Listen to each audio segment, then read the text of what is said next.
एक समय की बात है। भगवान गौतम बुद्ध एक गांव में धर्म सभा को संबोधित कर रहे थे।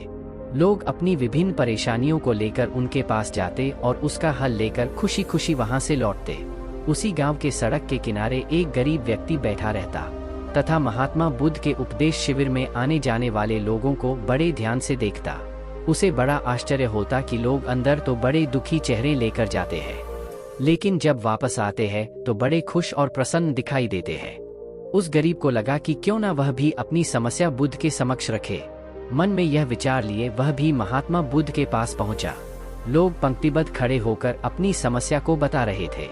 जब उसकी बारी आई तो उसने सबसे पहले महात्मा बुद्ध को प्रणाम किया और फिर कहा, भगवान, इस गांव में लगभग सभी लोग खुश और समृद्ध हैं, फिर मैं ही क्यों गरीब हूँ?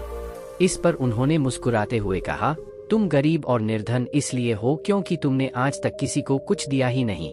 इस पर वह गरीब व्यक्ति बड़ा आश्चर्यचकित हुआ और बोला, भगवान, मेरे पास भला दूसरों को देने के लिए क्या होगा?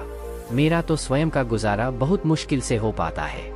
लोगों से भीख मांगकर अपना पेट भरता हूँ।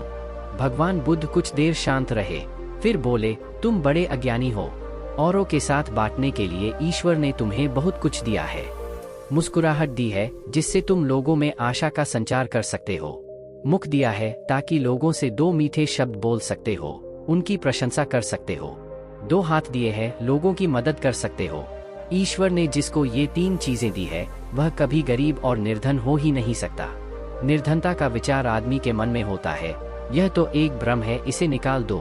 कभी भी मन में निर्धनता का भाव उत्पन्न न होने दो, गरीबी अपने आप दूर हो जाएगी। भगवान बुद्ध का संदेश सुनकर उस आदमी का चेहरा चमक उठा और उसने इस उपदेश को अपने जीवन में उतारा, जिससे वह फिर कभी दुखी नहीं हुआ।